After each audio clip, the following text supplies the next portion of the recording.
Hello everyone, कैसे हैं आप सभी। मैं आशा करती हूँ कि आप सभी स्वस्थ होंगे।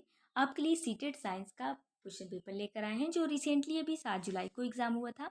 उसी से ये प्रश्न पत्र लिया गया है। और यदि आप चैनल पर नए हैं तो चैनल को प्लीज़ सब्सक्राइब कर लीजिएगा। जो लोग नेक्स्ट सीटेट की तैयारी कर रहे हैं उन लोगों के लिए ये वीडियो काफ़ी हेल्पफुल रहेगी।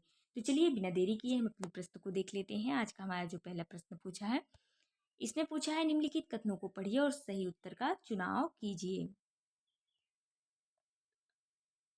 तो अजरसन और रीजन से प्रश्न आया है। तो अजरसन यानी अभिकथन में पूछा है, एक ताप दीप्त बल्ब का तंतु टंगस्टन का बना होता है, तो टंगस्टन का ही बना होता है। तो ऑप्शन यानी ए अजरसन सही है, अभिकथन सही है हमारा। तर्क जो दिया है, टंगस्टन का निम्न प्रतिरोध और उच्च गलनांक होता है। तो टंगस्टन का जो बल्ब बना होता है उसका जो प्रतिरोध होता है यानी रजिस्टिविटी होती है वो हाई होती है, ना कि निम्न होती है। और उसका गलनांक जो है यानी मेल्टिंग पॉइंट भी है वो भी उच्च यानी हाई होता है। तो गलनांक तो सही दिया बट उसका प्रतिरोध गलत दे दिया है, वो भी हाई होगा, इसमें निम्न दे दिया है। इसलिए तर्क जो है हमारा गलत हो जाएगा। तो ऑप्शन नंबर सेकंड में दिया है ए सही और आर गलत, तो ऑप्शन नंबर सेकंड ही हमारा राइट आंसर हो जाएगा। नेक्स्ट क्वेश्चन ऑब्जर्वेशन यानी अवलोकन और निष्कर्ष से प्रश्न पूछा गया है। इसमें से बताना है कौन सा अवलोकन है और कौन निष्कर्ष है। तो ऑप्शन नंबर ए दिया है, धातु ऑक्साइड प्रकृति में क्षारीय होते हैं और वायु गर्म होकर फैलती है और कार्बन डाइऑक्साइड प्रवेश कराने पर चूने का पानी दूधिया हो जाता है और सोडियम हाइड्रोक्साइड हाइड्रोक्लोरिक अम्ल एक दूसरे को उदासीन कर लेते हैं। तो ऑफिशियल आंसर की में जो है इसका जो राइट आंसर फोर्थ भी हो सकता था, बट ऑफिशियल आंसर की जो है वो सेकंड आंसर सही मानी है, यानी सी जो है वो केवल ऑब्जर्वेशन है और बाकी ए बी डी जो है वो निष्कर्ष है, यानी उसको आई से प्रदर्शित किया है। तो ऑप्शन नंबर सेकंड के साथ हम चले जाएंगे, ऑप्शन नंबर सेकंड ही इसका राइट आंसर हो जाएगा। नेक्स्ट क्वेश्चन है, निम्नलिखित में से कौन सा कथन ताप के चालन के बारे में सही नहीं है, यानी जो सही नहीं है ताप के चालन के बारे में उसे हमें बताना है। तो पहला दिया है, ऊष्मा के प्रवाह के दो वस्तुओं एक दूसरे को संपर्क में होना चाहिए, ये ऑप्शन सही है। और ऑप्शन नंबर बी दिया है, गैसों में चालन नहीं होता, तो गैसों में चालन होता है, यानी सेकेंड ही हमारा गलत हो जाएगा। आगे भी ऑप्शन देख लेते हैं। सभी पदार्थ सामग्रियां ऊष्मा के स्वयं से समान रूप प्रकार से प्रवाहित होने की अनुमति नहीं भी देती और देती भी है, ये भी ऑप्शन हमारा सही हो जाएगा। ऑप्शन नंबर फोर, द्रवों की तुलना में ठोस वस्तुओं में चालन तीव्र होता है, तो ये भी सही है, यानी कोई ठोस वस्तु की छड़ है जिसको एक सिरा हम हीट करते हैं तो दूसरा सिरा भी हीट हो जाता है, यानी द्रव की तुलना में शीघ्रता से होता है। तो ऑप्शन नंबर फोर्थ भी हमारा सही हो जाएगा। तो इसमें नहीं पूछा है, यानी जो सही नहीं है, तो ऑप्शन नंबर सेकेंड ही सही नहीं है, ऑप्शन नंबर सेकेंड ही हमारा राइट आंसर हो जाएगा। नेक्स्ट क्वेश्चन में पूछा है, ए का परमाणु क्रमांक 13 है तथा बी का परमाणु क्रमांक 17 है, तो ए और बी से निर्मित यौगिक का रासायनिक सूत्र हो सकता है। इसका जो राइट आंसर हो जाएगा AB3 हो जाएगा, ऑप्शन नंबर फर्स्ट ही इसका राइट आंसर हो जाएगा। नेक्स्ट क्वेश्चन में पूछा है, कक्षा में सामाजिक वैज्ञानिक मामलों की परिचर्चा सहायता करती है, तो इसमें से कौन से ऑप्शन हमारे सही हैं, यानी जो सबसे बेस्ट ऑप्शन है उन्हें हमें चूज करना है। तो अधिगमकर्ताओं के तर्कसंगत कौशल का विकास करने में ये हमारा सही हो जाएगा। किसी मामले पर बहुपरिप्रेक्ष्य का विकास करने में ये भी सही हो जाएगा। नागरिक विज्ञान संबंधी गतिविधियों को प्रेरित करने में ये भी सही हो जाएगा। विज्ञान के विकास में समाज की भूमिका के महत्व को स्वीकारने में, केवल महत्व की भूमिका को स्वीकारने में नहीं। तो ऑप्शन नंबर डी हम काट देंगे, तो option number ABC first option में दिया है, तो ऑप्शन नंबर फर्स्ट ही हमारा राइट आंसर हो जाएगा। नेक्स्ट क्वेश्चन है, के पुरुष के दो शुक्राणु स्त्री के दो अंडाणु एक साथ मिलते हैं बनने वाले जुड़वा हो सकते हैं। तो इसका जो राइट आंसर सेकंड भी हो सकता था, बट जो ऑफिशियल आंसर की है वो उसमें उन्होंने आंसर को फर्स्ट को सही माना है, यानी भ्रांति केवल। तो ऑप्शन नंबर फर्स्ट भ्रांति इसका राइट आंसर हो जाएगा। नेक्स्ट क्वेश्चन है, कक्षा 7 का एक शिक्षक पादपों और जीव जंतुओं में अनुकूल विषय पर विद्यार्थियों की वैकल्पिक अवधारणाओं की पहचान करने की योजना बनाता है। इस उद्देश्य के लिए निम्नलिखित रणनीतियों के समुच्चय में से कौन सा सर्वाधिक उपयुक्त है। तो ऑप्शन नंबर फर्स्ट पोर्टफोलियो यानी पत्राधान, सामूहिक परिचर्चा, नैदानिक प्रश्नावली, और सेकंड है नैदानिक प्रश्नावली साक्षात्कार आरेख चित्रांकन। ऑप्शन थर्ड है प्रयोजन परियोजना जांच सूची आरेख चित्रांकन, आरेख चित्रांकन जांच सूची साक्षात्कार। ऑफिशियल आंसर की पहले तो उसने सेकंड को राइट आंसर माना था, बट उसने फाइनल आंसर की में उसने फर्स्ट को राइट आंसर माना है, जो कि सही भी है। तो ऑप्शन नंबर फर्स्ट ही इसका राइट आंसर हो जाएगा। नेक्स्ट क्वेश्चन है उर्वरकों एवं कीटनाशकों का अति प्रयोग के कारण निम्नलिखित में से कौन सा सही नहीं है। तो ऑप्शन नंबर नाइट्रीकरण, सुपोषण, जैवावर्धन तीनों होगा। तो जो सही नहीं है वो मृदा अपर्दन हो जाएगा। ऑप्शन नंबर फोर्थ के साथ हम चले जाएंगे, यही इसका राइट आंसर हो जाएगा। नेक्स्ट क्वेश्चन है निम्नलिखित में से कौन सा या कौन से वैज्ञानिक अनुसंधान अन्वेषण के बारे में सही है। तो चलिए देख लेते हैं कौन से सही हैं। तो परिमाण परिणाम क्रियाविधि द्वारा प्रवाहित नहीं होते हैं, तो होते हैं ये ऑप्शन हमारा कट जाएगा। किसी अनुसंधान या अन्वेषण में सामाजिक संदर्भ प्रभावित कर सकते हैं, तो ये सही है। आंकड़े और साक्ष्य प्रमाण समान होते हैं, तो समान नहीं होते, विभिन्न भी हो सकते हैं। ऑप्शन नंबर डी है कोई भी सार्वत्रिक या सर्वव्यापी वैज्ञानिक विधि नहीं होती, तो ये भी सही है। तो ऑप्शन नंबर बी और डी के साथ हम चले जाएंगे। बी और डी ऑप्शन नंबर फर्स्ट में दिया है, तो ऑप्शन नंबर फर्स्ट इसका राइट आंसर हो जाएगा। नेक्स्ट क्वेश्चन पूछा है एक कार में आडोमीटर मापता है, तो कार की तात्कालिक चाल, सेकंड ऑप्शन है कार की औसत चाल, और थर्ड ऑप्शन है कार का त्वरण, ऑप्शन फोर्थ है कार द्वारा तय की गई दूरी। तो ऑप्शन नंबर फोर्थ कार द्वारा तय की गई दूरी, यही इसका राइट आंसर हो जाएगा।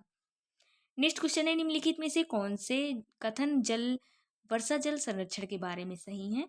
तो भूजल का संरक्षण होता है और यह स्थानीय अपलावक को कम करता है। ये जल निकास संबंधी समस्या उत्पन्न करता है, तो कोई भी समस्या उत्पन्न नहीं करता, तो ये ऑप्शन नंबर सी कट जाएगा। इसका उपयोग फसलों की सिंचाई में भी किया जा सकता है, ये भी सही है। तो ए बी डी हमारा सही है, सी गलत हो जाएगा। सी ए में दिया है, ए भी कट जाएगा। सी इसमें भी दिया है, इसमें भी दिया है, कट जाएंगे। तो ऑप्शन नंबर सेकेंड यानी ए बी डी सेकेंड इसका राइट आंसर हो जाएगा। नेक्स्ट क्वेश्चन है निम्नलिखित सारणी में दी गई सूचना के आधार पर दर्पण की पहचान करिए। पहला ये दिया है आभासी और ऊर्ध्वशीर्षी, जिसका प्रतिबिंब का आकार बनता है वस्तु के समानुरूप, यानी वस्तु का आभासी प्रतिबिंब बनेगा, यानी वास्तविक नहीं बनेगा, तो वो समतल दर्पण का होता है। समतल दर्पण में क्या होता है, जो वस्तु दर्पण के आगे अगर रखी गई है, जितनी दूरी पे रखी गई है उतनी दूरी पे दर्पण के पीछे भी वो वस्तु प्रतिबिंब बनाएगी। यानी ये 1 मीटर पे बनी है, ये 1 मीटर पे है, तो 1 मीटर पे प्रतिबिंब दर्पण के पीछे दिखाई देगी और वस्तु के बराबर बनेगी, यानी समान रूप दिखाई देगी, और सीधी बनेगी, यानी ऊर्ध्वशीर्षी यानी इरेक्ट यानी सीधी बनेगी। तो ये समतल दर्पण को प्रदर्शित कर रहा है, तो ए हमारा समतल दर्पण हो जाएगा। ये हमारा समतल दर्पण हो जाएगा। तो समतल दर्पण सेकेंड में दिया है और फोर्थ में दिया है। और चलिए बी को देख लेते हैं। बी में वास्तविक और प्रतिलोमित वस्तु के समान रूप, तो ये जो कंडीशन दी गई है, तो ये दिया हुआ है, ये अवतल दर्पण के बारे में दिया हुआ है। तो अवतल दर्पण यानी कॉनकेव मिरर, तो ऑप्शन नंबर सेकेंड में दिया है। फिर सी देख लेते हैं, वास्तविक प्रतिबिंब, प्रतिलोमित और उसके बाद विवर्धित यानी बड़ी बनेगी। ये भी अवतल दर्पण की ही दिखा रहा है, प्रदर्शित कर रहा है, तो ऑप्शन सी भी हमारा अवतल दर्पण हो जाएगा।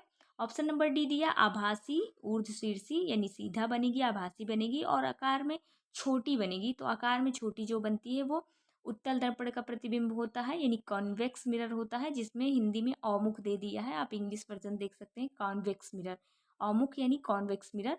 तो ऑप्शन नंबर डी जो है कॉन्वेक्स मिरर हो जाएगा, यानी उत्तल दर्पण के बारे में बात कर रहा है। यानी ए समतल दर्पण हो जाएगा, बी अवतल दर्पण हो जाएगा, सी अवतल दर्पण हो जाएगा, और डी जो है उत्तल दर्पण यानी अवमुख जिसको लिखा हुआ है। तो ऑप्शन नंबर सेकेंड हमारा राइट आंसर हो जाएगा। सेकेंड के साथ ही चले जाएंगे हम, यही इसका राइट आंसर हो जाएगा। नेक्स्ट क्वेश्चन है विज्ञान कक्षा में अपसारी प्रश्नों का उद्देश्य हो सकता है। तो आलोचनात्मक विवेचनात्मक चिंतन प्रोत्साहन को बढ़ावा करना, ऑप्शन नंबर बी विद्यार्थियों के बीच भेद करना, और सी नंबर संचार संप्रेषण विकास विकसित करने में, और ऑप्शन डी प्रतिभाशाली विद्यार्थियों की पहचान करने में, और ऑप्शन ई दिया है वैकल्पिक अवधारणाओं की पहचान करने में, और एफ दिया है विज्ञान की व्यक्तिनिष्ठ को स्वीकारने में। तो इसका जो ऑफिशियल आंसर की में राइट आंसर दिया उसने फोर्थ को माना है, यानी ए बी डी ई इसका राइट आंसर माना है। तो ऑप्शन नंबर फोर के साथ चले जाएंगे, ऑप्शन नंबर फोर्थ ही इसका राइट आंसर हो जाएगा, यानी ए बी और डी और ई, यानी एफ और सी को उसने नहीं माना है, तो यही ऑप्शन फोर्थ इसका राइट आंसर हो जाएगा। नेक्स्ट क्वेश्चन दिया हुआ है अम्ल और क्षार से प्रश्न आया था सूचक से। निम्नलिखित सारणी विभिन्न सूचकों में डाले जाने पर अम्ल और क्षार में होने वाले परिवर्तन का चित्रांकन करती है। तो ए दिया है हल्दी दिया है, जिसका एसिड में डालने पर कोई परिवर्तित नहीं होता। हल्दी यानी उसका जो है रंग कोई परिवर्तन नहीं होता। और ए यानी इसमें ए जो दिया है यानी क्षार में डालने पर हल्दी का रंग क्या हो जाएगा? तो हल्दी का रंग जब क्षार में हम डालते हैं तो लाल या भूरा रंग हो जाता है। तो रक्ताभ भूरा दो ऑप्शन में दिया है, सेकंड और फोर्थ। तो रक्ताभ भूरा हो जाएगा। ऑप्शन नंबर सेकंड देख लेते हैं। चाइना रोज एसिड में डालने पर गहरा गुलाबी रंग देता है, और उसको जब क्षार में डालते हैं चाइना रोज को तो वो हरा हो जाता है। तो हरा किस में दिया है? वो ऑप्शन नंबर फोर्थ में दिया है, यानी बी हमारा हरा हो जाएगा। जो चाइना रोज है हमारा क्षार में डालने पर। और फिनोप्थलीन जो है एसिड में डालते हैं तो सी दिया है, यानी फिनोप्थलीन को जब हम एसिड में डालते हैं यानी अम्ल में डालते हैं तो वो रंगहीन हो जाता है। तो ऑप्शन नंबर फोर्थ में रंगहीन दिया है, यानी फिनोप्थलीन अम्ल में रंगहीन देगा और क्षार में गुलाबी देगा। और मेथिल ऑरेंज जो है अम्ल में कैसा रंग देता है? नारंगी रंग देता है, और क्षार में गुलाबी रंग देता है। तो ऑप्शन नंबर फोर्थ के साथ हम चले जाएंगे, यही इसका राइट आंसर हो जाएगा। नेक्स्ट क्वेश्चन है, विज्ञान में लिंग जेंडर यानी प्रतिसंवेदी शिक्षा शास्त्र अपरिहार्य बनाता है। तो ऑप्शन नंबर फर्स्ट दिया है लिंग संबंधी संवेदीशील भाषा का उपयोग करने से। और सेकंड ऑप्शन दिया है रूढ़िवादी धारणाओं की जांच परख करने में, विद्यार्थियों को संलिप्त करने में। और ऑप्शन नंबर सी दिया है लिंग आधारित समूह बनाना। तो हम समूह नहीं बनाएंगे, यानी मेल या फीमेल का समूह नहीं बनाएंगे, बल्कि एक साथ समायोजित शिक्षा देंगे। और ऑप्शन डी दिया विभेदीकरण निर्देश एवं आकलन के प्रयोग। तो विभेदीकरण निर्देश भी हम नहीं देंगे, उनको समायोजित करके शिक्षा देंगे। तो ऑप्शन नंबर ए बी हमारा सही है। तो option number second a b इसका राइट आंसर हो जाएगा। नेक्स्ट क्वेश्चन है, एक प्लास्टिक की बोतल भिन्न भिन्न स्तर यानी ऊंचाइयों के समरूप एक रूप तीन छेद किए गए हैं बोतल को पानी से भरकर दिया गया है। निम्नलिखित में से कौन सा छेदों के बारे में यानी पानी के प्रवाह के बारे में सही है? यानी कोई एक बोतल दी हुई है, विभिन्न भिन्न भिन्न स्तरों की बोतल दी गई है। मान लीजिए तीन हम बोतल ले लेते हैं। तो एक में जो होल दिया गया है वो यहाँ पे है, एक में जो होल दिया गया है यहाँ पे, एक में जो होल है वो सबसे नीचे दिया गया है। तो सबसे नीचे वाला जो इसमें जो है सबसे ज़्यादा क्या दिया है ऑप्शन ए में, निम्न छेद से पानी अधिकतम बल के बाहर गिरेगा। तो जो सबसे नीचे होल होगा तो उसमें पानी जो है अधिक प्रेशर के साथ और बहुत दूरी जाएगा। तो ये ऑप्शन हमारा सही है। ऑप्शन बी दिया उच्चतम छेद से पानी अधिकतम बल के साथ बाहर जाएगा। तो ये ऑप्शन कट जाएगा, यानी ए में बॉटल क्या है सबसे ऊपर जो होल दिया है इसमें अधिकतम दूरी तक पानी नहीं जाएगा, तो ये कट जाएगा, यानी बी हमारा कट जाएगा। फिर सी दिया है सभी छेदों में पानी समान रूप से बाहर जाएगा, नहीं ये भी कट जाएगा क्योंकि समान रूप से नहीं जाएगा। जो निम्न होल रहेगा यानी सबसे नीचे रहेगा तो उसमें प्रेशर और ज़्यादा दूर पानी जाएगा, तो सभी में नहीं जाएगा, इसलिए सी भी कट जाएगा। डी में दिया है निम्न छेद में पानी अधिक दूरी गिरेगा, तो ये भी सही, ये सही है हमारा। जो सबसे नीचे होल है यानी इसका जो प्रेशर अधिक रहेगा तो पानी भी बहुत दूर तक जाएगा, यानी अधिकतम दूरी तक गिरेगा, तो ई हमारा सही हो जाएगा। और एफ दिया सभी छेदों में पानी समान दूरी पर गिरेगा, नहीं समान दूरी पर नहीं गिरेगा, सब में अलग अलग दूरी पर गिरेगा। तो इसलिए ऑप्शन नंबर हम ए और ई को सही मानेंगे। तो ए और सभी छेद निम्न छेद में पानी अधिकतम दूरी गिरेगा, ई नहीं, डी ऑप्शन सही रहेगा, यानी निम्न छेद में पानी अधिकतम दूरी पर गिरे तो डी ले लेंगे और ए ले लेंगे। तो ए और डी ऑप्शन नंबर थर्ड में दिया है, तो ऑप्शन नंबर थर्ड ए और डी यानी थर्ड ऑप्शन इसका राइट आंसर हो जाएगा। यानी अधिकतम दूरी पर पानी कौन गिरेगा? सबसे निम्न छेद और अधिकतम प्रेशर के साथ भी निम्न छेद पे। तो ऑप्शन नंबर थर्ड इसका राइट आंसर हो जाएगा। नेक्स्ट क्वेश्चन में है निम्नलिखित कथनों को पढ़िए और सही उत्तर का चुनाव कीजिए। यहाँ अनुशंसित है कि अम्ल को तनु अम्ल के लिए जल में अम्ल डाला जाता है, ना कि अम्ल को जल में। यानी कोई टेस्ट ट्यूब है उसमें हमने जल ले लिया, जल में हमने अम्ल डाला, तो यही दिया है तो ऐसे ही हम करेंगे। और तर्क जो दिया है, तर्क यानी रीजन में क्या पूछा है, अम्ल का मंदन यानी तनकीकरण करना उच्च रूप से ऊष्माक्षेपी होता है। तो इसका जो कारण दिया हुआ है वो भी सही है, यानी ऊष्माक्षेपी होगा, एक्सोथर्मी होगा, ऊष्मा यानी बहुत ज़्यादा प्रवाहित होगी बाहर की तरफ, इसलिए अभिकथन और कारण दोनों सही है, ए और आर दोनों सही है, और आर ए की सही व्याख्या भी कर रहा है, तो ऑप्शन नंबर फोर्थ इसका राइट आंसर हो जाएगा। नेक्स्ट क्वेश्चन है ज्वाला का रंग निर्भर करता है। तो इसमें दो ही ऑप्शन हमें लेने हैं। तो दाह पदार्थ की प्रकृति यानी उस पदार्थ की प्रकृति कैसी है, क्षारीय है कि कैसा माध्यम है उसका, उच्च गलनांक है कैसा है, तो ए सही हो जाएगा। ऑक्सीजन की आपूर्ति यानी ऑक्सीजन से ही आग का दहन धीम तेज हो सकता है, तो ऑप्शन बी भी सही है। और आसपास के तापमान पर यदि 3 ऑप्शन पूछता तो तीनों सही हो जाते हैं, बट इसमें 2 ही ऑप्शन चूज करने हैं, तो ऑप्शन नंबर सेकेंड हम ले लेंगे। ए और बी इसका राइट आंसर हो जाएगा। नेक्स्ट क्वेश्चन है अभिकथन में सिनेमा हॉल और संगीत समारोह हाल की छतें सामान्यतः वक्रित होती हैं, और कारण यानी तर्क दिया है एक वक्रित सतह से टकराने के पश्चात ध्वनि तरंगे सभी दिशाओं में परिवर्तित हो जाती हैं। तो इसमें भी ए और आर दोनों सही हैं, आर ए की सही व्याख्या कर रहा है, तो ऑप्शन नंबर फोर्थ के साथ हम चले जाएंगे, यही इसका राइट आंसर हो जाएगा। नेक्स्ट क्वेश्चन है निम्नलिखित में से कौन सी गतिविधि आगमिक विवेचन के लिए सर्वाधिक उपयुक्त है, तो विद्यार्थियों को समतल दर्पण के आपतन कोण में विभिन्न मापों के लिए परावर्तक कोण मापने के लिए कहना, और प्रयोग रूप से परावर्तक के नियम को सत्यापित करना, और परावर्तक के नियम पर आधारित संख्यात्मक समस्याओं को हल करना, और विद्यार्थियों को इस परावर्तक के नियम बताने के लिए कहना। इसका जो राइट आंसर हो जाएगा वो फर्स्ट आंसर हो जाएगा। सेकेंड भी इसका राइट आंसर हो सकता था, बट ऑफिशियल आंसर की में उसने पहले को राइट आंसर माना है, इसलिए पहला इसका राइट आंसर हो जाएगा। नेक्स्ट क्वेश्चन है निम्नलिखित में से कौन सा जांच पड़ताल की तरह विज्ञान को चित्रित करता है, तो ऑप्शन ए दिया है चने के बीजों के अंकुरण की दर को प्रभावित करने वाले कारकों का अन्वेषण करने, इसमें खोज कर रहा है, तो ये ऑप्शन हमारा पॉजिटिव है, तो इसको ले लेंगे। और नारियल के पेड़ 5 उपयोग, ये क्लोज प्रश्न है, इसको नहीं लेंगे। विभिन्न पर्णों में सिरा विन्यास के प्रकारों का अवलोकन, केवल देखकर अवलोकन कर रहे हैं, ये भी सही नहीं रहेगा। सबसे बेस्ट ऑप्शन फर्स्ट दिख रहा है। और फोर्थ भी देख लेते हैं, दिए गए पादपों यानी पौधों को, शाखों, झाड़ियों, वृक्षों को वर्गीकरण केवल करेंगे, तो अन्वेषण यानी कोई खोज कर रहा है नई चीज का, तो ऑप्शन नंबर ए हमारा राइट आंसर हो जाएगा, यानी फर्स्ट इसका राइट आंसर हो जाएगा। नेक्स्ट क्वेश्चन है निम्नलिखित में से वैज्ञानिक नियमों के बारे में कौन सा सही है, तो पहला दिया हुआ है वे वैज्ञानिक सिद्धांत से बनते हैं, उन्हें चुनौती नहीं दी जा सकती, और थर्ड है वे भौतिक परिघटनाओं के तर्क विवेचन प्रदान करते हैं, और फोर्थ है वे अवलोकनशील परिघटनाओं के मध्य संबंधों का वर्णन करते हैं, तो ऑप्शन नंबर फोर्थ इसका राइट आंसर हो जाएगा। नेक्स्ट क्वेश्चन है निम्नलिखित में से कौन से कारक पृथ्वी पर पवनों के जनन एवं बहाव के उत्तरदायी हैं, यानी जो पवन चलती हवा चलती है उसके बारे में पूछा है। तो पृथ्वी का अनियमित परिवर्तनीय तापन, तो ये हो जाएगा। महासागरों का अनियमित परिवर्तनीय तापन, ये भी सही हो जाएगा। और पृथ्वी और सूर्य के बीच की दूरी, इससे कोई भी लेना देना नहीं। पृथ्वी और गुरुत्वाकर्षण बल, ये भी कट जाएगा, तो ऑप्शन नंबर ए और बी सही हो जाएगा। तो ऑप्शन नंबर सेकेंड ए और बी दिया है, तो सेकेंड ही इसका राइट आंसर हो जाएगा।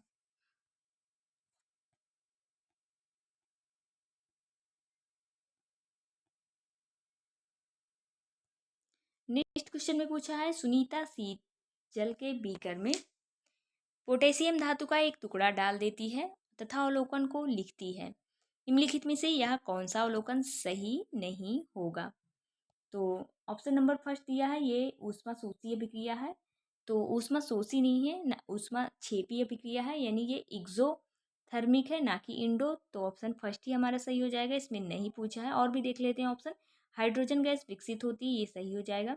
फट ध्वनि सुनाई देती, ये भी होगा। पोटेशियम जल के साथ प्रचंड से अभिक्रिया करेगा, ये भी सही हो जाएगा। फर्स्ट ही गलत हो जाएगा क्योंकि ये ऊष्मा क्षेपीय अभिक्रिया है, यानी एक्सोथर्मिक अभिक्रिया है ना कि इंडो, तो ऑप्शन नंबर फर्स्ट इसका राइट आंसर हो जाएगा।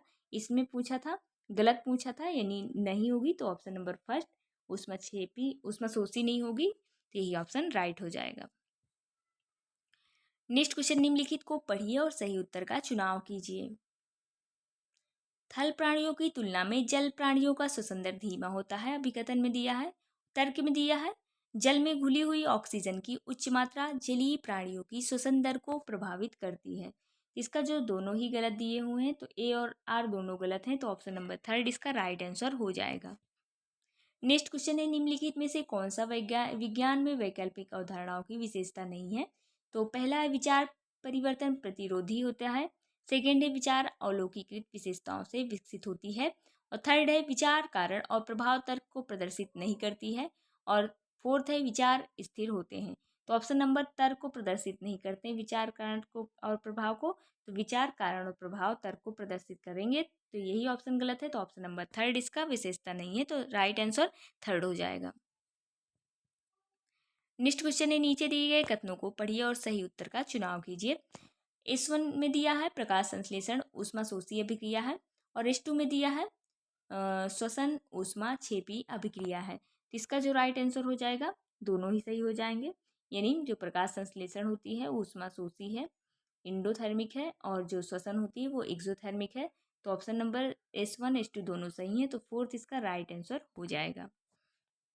नेक्स्ट क्वेश्चन है, निम्नलिखित में से कौन सा कथन सही नहीं है। तो स्वपरागण केवल द्विलिंगी पुष्पों में होता है, और बी दिया है द्विलिंगी पुष्प स्वपरागण और परपरागण दोनों दोनों प्रकार से करते हैं। तो इसका जो राइट आंसर हो जाएगा, ए गलत और बी सही। तो ऑप्शन नंबर फर्स्ट इसका राइट आंसर हो जाएगा, यानी ए गलत है और बी सही, यही इसका राइट आंसर हो जाएगा। नेक्स्ट क्वेश्चन है, निम्नलिखित में से क्या मानव परिसंचारी प्रणाली तंत्र को वर्णित करेगा। तो यानी मानव का जो परिसंचरण तंत्र है वो कैसा है, डबल सर्कुलेटरी सिस्टम है या सिंगल सर्कुलेटरी। तो मानव का जो परिसंचरण तंत्र होता है, मान लीजिए ये हार्ट है, तो हार्ट में 4 चैम्बर होते हैं, यानी डबल सर्कुलेटरी सिस्टम होता है। यानी एक 2 वेंट्रिकल और 2 आर्टिकल होते हैं, 2 अलिंद और 2 निलय होंगे, तो यानी डबल सर्कुलेटरी हो जाएगा। तो double circulatory option number third में दिया, यानी दिक्संचारिक होगा और क्लोज्ड होगा, यानी बंद टाइप का सर्कुलेटरी सिस्टम पाया जाता है। तो ऑप्शन नंबर थर्ड यानी समृद्ध दिक्संचारी, जिसको क्लोज्ड और डबल सर्कुलेशन कहेंगे। ऑप्शन नंबर थर्ड इसका राइट आंसर हो जाएगा। आज का लास्ट प्रश्न, एक वस्तु को जब द्रव ए में डाली जाती है तब वह द्रव के बाहर अपने आयतन का 1/4 भाग के साथ तैरती है, तथा जब द्रव बी में डाले जाती है तब वह द्रव के बाहर अपने आयतन में 3/4 भाग के साथ तैरती है। तो निम्न में से सही कथन देखना है। यानी कोई वस्तु है, ए में 1/4 भाग से तैरती है और बी में 3/4 भाग से। तो इसमें ऑप्शन क्या सही हो जाएगा, तो दोनों द्रव में समान होगा घनत्व, तो नहीं। उपरोक्त सूचनाओं के आधार पर द्रव के घनत्व की तुलना नहीं की जा सकती, तो थर्ड भी कट जाएगा। द्रव ए का घनत्व द्रव बी की तुलना में अधिक है, ये गलत है। द्रव बी का जो घनत्व है द्रव ए की घनत्व से अधिक है, तभी तो 3/4 हो रही है, डूब रही है वस्तु। तो ऑप्शन नंबर सेकेंड इसका राइट आंसर हो जाएगा। ये जो प्रश्न है इस रिपीटेड प्रश्न है, कई तरीके से हर बार एग्जाम में जो है प्रीवियस ईयर आप उठा के देख लीजिएगा, हर बार ये प्रश्न घुमा फिरा के ये प्रश्न आया हुआ है, हर सेट में ये प्रश्न 1 नंबर का बनता ज़रूर है।